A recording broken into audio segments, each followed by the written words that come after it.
Hey, true believers. Chris Mack coming at you with the Joker #2. And I gotta say, guys and gals, I am kicking myself for not getting a first printing of this book.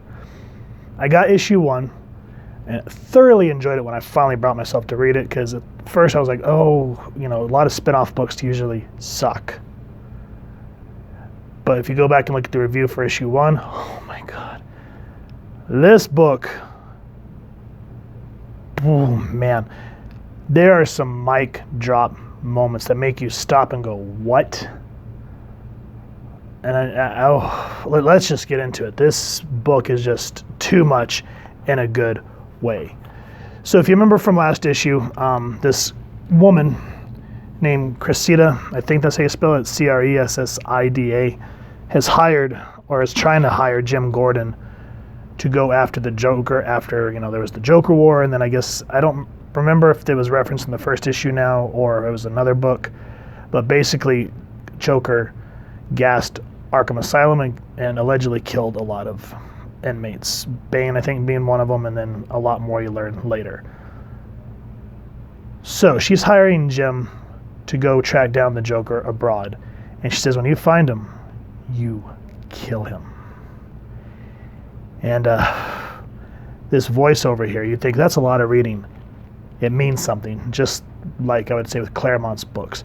It's Jim thinking to himself. And he says, have you ever asked yourself how much the rest of your life costs? And he's talking about how moving to Gotham, how he's trying to chart out the bills to survive with him and Barbara, his son James, and our Barbara, Batgirl. And he says, I remember trying to guess at the size of my pension, if I could stay on the job long enough, maybe rack up a title like captain or something respectable. And what I like here is the juxtaposition of what's going on with Jim's words. He's like, I tried to keep calm through it, make sure my voice stayed reassuring.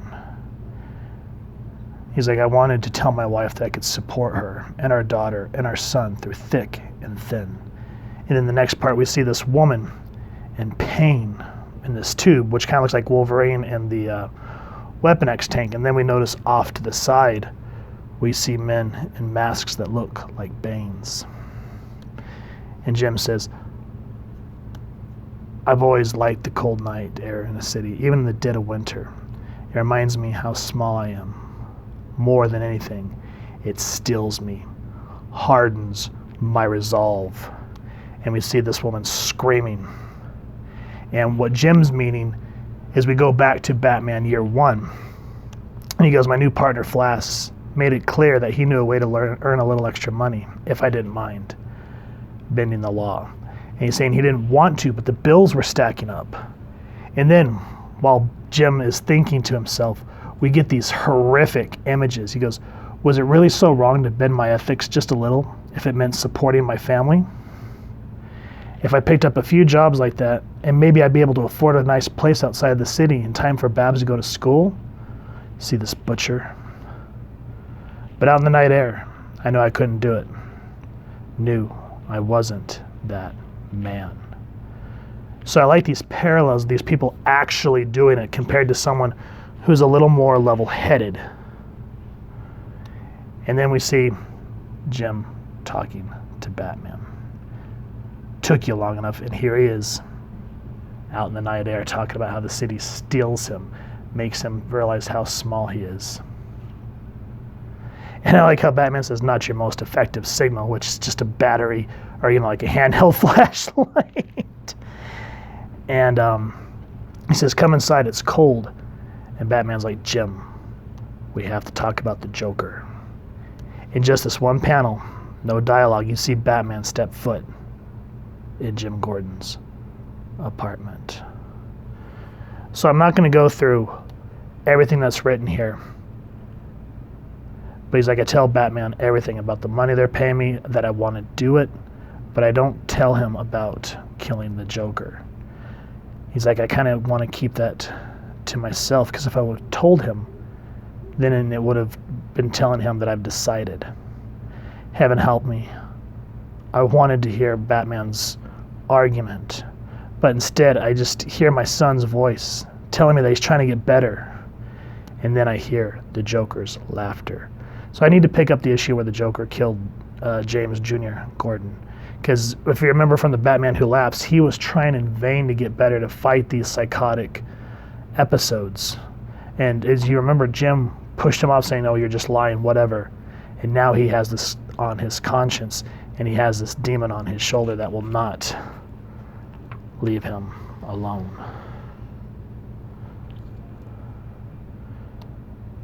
So what I like is how Jim's saying, "I'm going to do it," and Batman says, "Well, I'm glad you are, because I can't really leave Gotham right now, and knowing someone on the case I can trust makes me sleep better."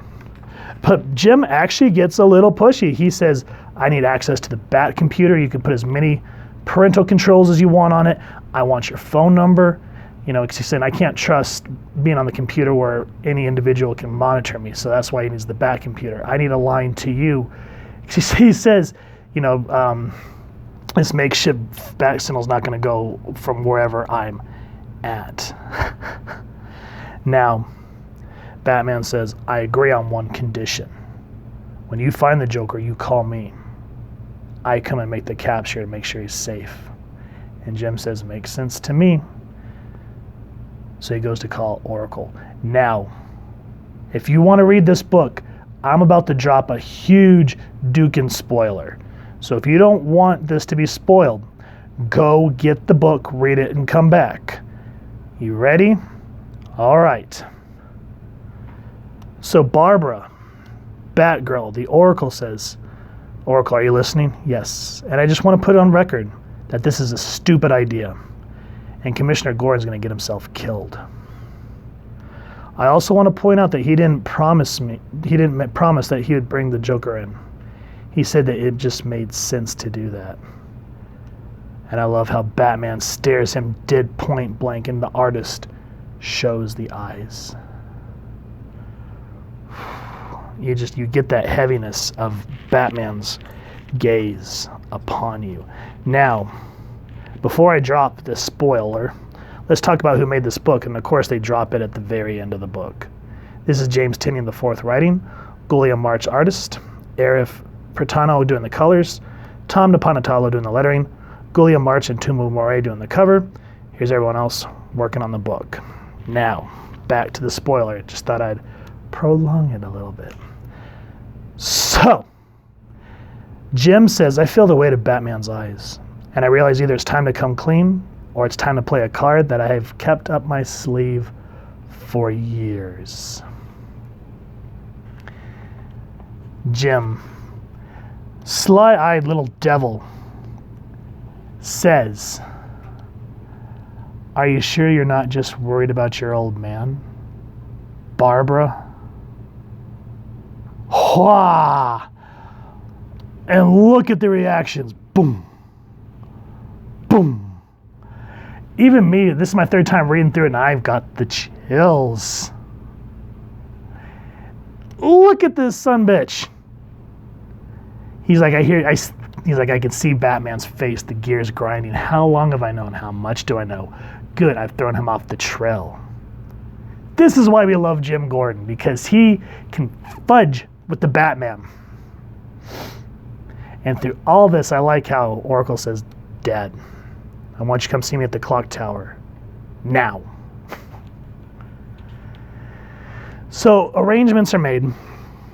And now there's another backstory. Jim talks about how he moved up through the ranks and actually made one particular friend that was ex-military, worked in the CIA essentially. And he talks about where supervillains go when they want to fall off the radar after leaving Gotham. And he tells Jim there's this place called the Network. And it's like a bunch of little hidey holes that were first used for Nazi war criminals, but they expanded their clientele to like the high echelon crime like the Joker. And because of the little stunt he pulled on Gotham, he has now become a target both in the law-abiding universe and the criminal universe. So, but the Joker just doesn't care. This whole part is hard to read just because of the type of person Jack Napier is. It is chilling. Now, I don't want to give away too much more. There's essentially a pact he makes with Barbara.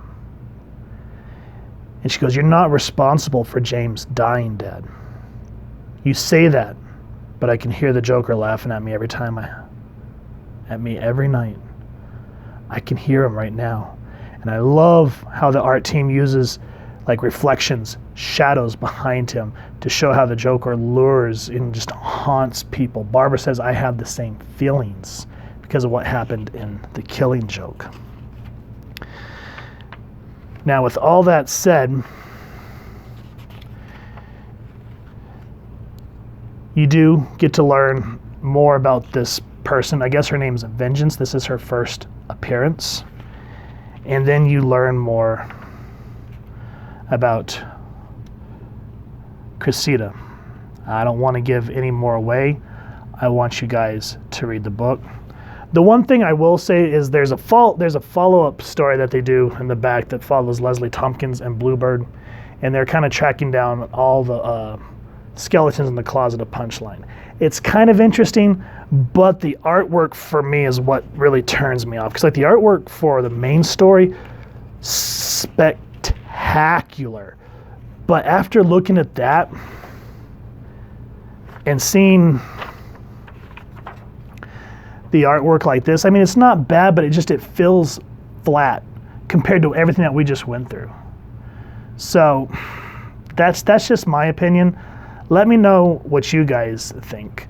But yeah, Joker #2. From what I understand, first printings are completely sold out. So if you want this book, try to grab a second printing while you can. If you've enjoyed this book, as I just said, please pick it up at your local comic shop. If you've enjoyed this review, we really would appreciate it if you take a moment to hit like, share, and subscribe. Helps the club channel more than you could possibly know. And if you wouldn't mind hitting that fancy little Joker bell next to subscribe, that way as we continue to upload content, you guys will get notified. Come to the channel, and we'd love to talk with y'all about this book down in the comments below, or our social media pages, which I'll make sure to leave the links down in the description. So with all that said, thank you so much for stopping by. Hope y'all continue to have an absolutely amazing day reading, and happy hunting, true believers.